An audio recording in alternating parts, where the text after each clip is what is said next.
Yo, what's up, y'all? It's your boy, Oaghaji, aka Oaghaji, back with another video. Now, before I begin, I just want to let you know, advance as usual, if you hear any background noises and talking and things like that, that's my family, you know what I'm saying? Just wanted to let y'all know in advance. So, yeah, anyway, today it's going to be the next installment of Oaghaji Impressions. And today I'm going to give my impressions on one of the four great classical novels of Chinese literature, Journey to the West. That's right. Now, some of y'all may know this story, some of y'all may not.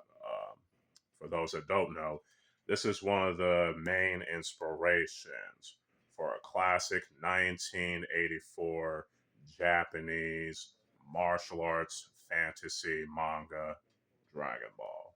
Yes. And in fact, it was one of the main expressions for a lot of things in Asian pop culture, especially East Asian pop culture. You know what I'm saying? It has like many adaptations that are made in mainland China, Hong Kong, and Taiwan, Japan, South Korea, etc. You know what I'm saying? And yeah, yeah. So this novel was created in the Ming Dynasty in ancient China. Even though the story, yes, the story does take place during the Tang Dynasty in ancient China. In China, the story itself, even though yes, the story itself takes place during the Tang Dynasty, but the story itself was written in the Ming Dynasty, centuries later. You know what I'm saying? So it's very interesting that this novel that was written during the Ming Dynasty takes place place in the Tang Dynasty like centuries earlier. Sorry about the starting, y'all, but this story revolves around our four characters. Let's see. Yeah, as y'all can see, you have the monk Tun Sun Zin. You have Sun Wukong or Sun Wukong, the Monkey King in Mandarin. His Cantonese name is Sun Wukong. You have Zhu Baji or Zhu Bagai, and then you got and the right here Sha Wu Jin or Sam Jing in Cantonese. Um, yeah, Tong Sanzheng in Mandarin. His Cantonese pronunciation is Tong Sanzheng. Yeah, I believe that's how it is. But anyway, it revolves around the story begins with the birth of Sun Wukong or Sun Wukong. Where he was born out of a stone egg, and then later he um his journey around wanting to have immortality, and then he wants to he learns the magic and things of that nature, and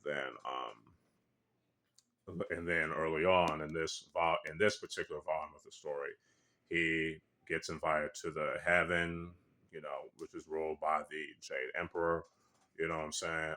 He wants to be seen as an equal to those deities in heaven, especially the Jade Emperor.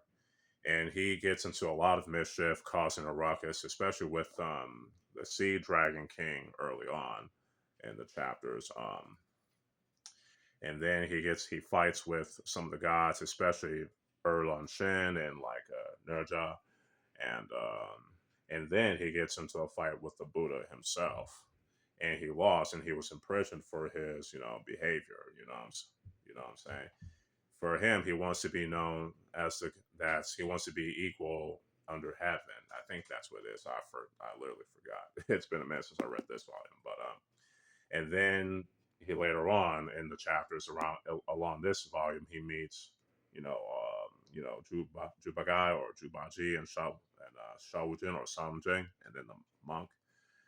He meets the monk first, Tun Sanjang or Tun Sanzen, and around here he's been tasked to help the monk retrieve some Buddhist scrolls and scriptures from India, by Guan Yin, the Bodhisattva. Um, well, what else am I missing? Yeah, afterwards, along the way, again, they would meet the other two characters, as the Pigsy and the Sandy, or Jubaji or Jubagai or Shawujun or Somjing in the chapters as they go. So yeah, that's all I can say at the moment. Yeah, I'm doing this off the cuff, but yeah, I'm definitely enjoying this story so far. You know what I'm saying? I've always wanted to do an impressions video in this story. You know what I'm saying? But never got around to do it. But hey, better late than never, right? um, yeah, I'm definitely liking the story so far, and especially with Wukong's or Wukong's journey throughout this particular volume. You know what I'm saying? From being born out of the stone egg to learning magic and immortality to him wanting to be as equal as the deities and heaven, especially Jade Emperor, to his bout with the Buddha, and to him, help accompanying the monk to get the Buddhist scriptures, from India. And even though it's interesting, the monk he's basically the pacifist, while Wukong's like the fighter. And then, like I said, later on they'll meet the other two characters, which I definitely like. I definitely can't wait to read more of Journey to the West, because I've always wanted to read, the story, especially since it's very, very well known in pop culture, especially and Asia, or I should say, Asian pop culture, especially East Asian pop culture. Like I said, this has many Chinese opera plays. It has many film and TV adaptations in mainland and Hong Kong, Taiwan, and mainland China. You know what I'm saying? And the 1980s mainland Chinese TV adaptation is one of the most well-known adaptations. You know what I'm saying? And another well-known adaptation that you might not know is the film 60s anime film Sayuki, aka Alakazam. Yep. And it was based off of the manga by Osamu Tezuka, the creator of Astro Boy, called My Son Goku, if I remember correctly. Now, correct me if I'm wrong in the comments below on the YouTubes. You know what I'm saying? But anyway, yeah, like I said, I definitely can't wait to read more of Journey to the West. So, yeah. Hopefully, y'all enjoy this installment of Oaghaji Impressions. Stay tuned for more. You know what I'm saying? Stay tuned for more videos on the way. If you like this video, you can, like, share, and all that good stuff. I mean, y'all know what time it is. So, yeah. With all that being said, this is your boy, Oaghaji, aka Oaghaji, signing out. Peace.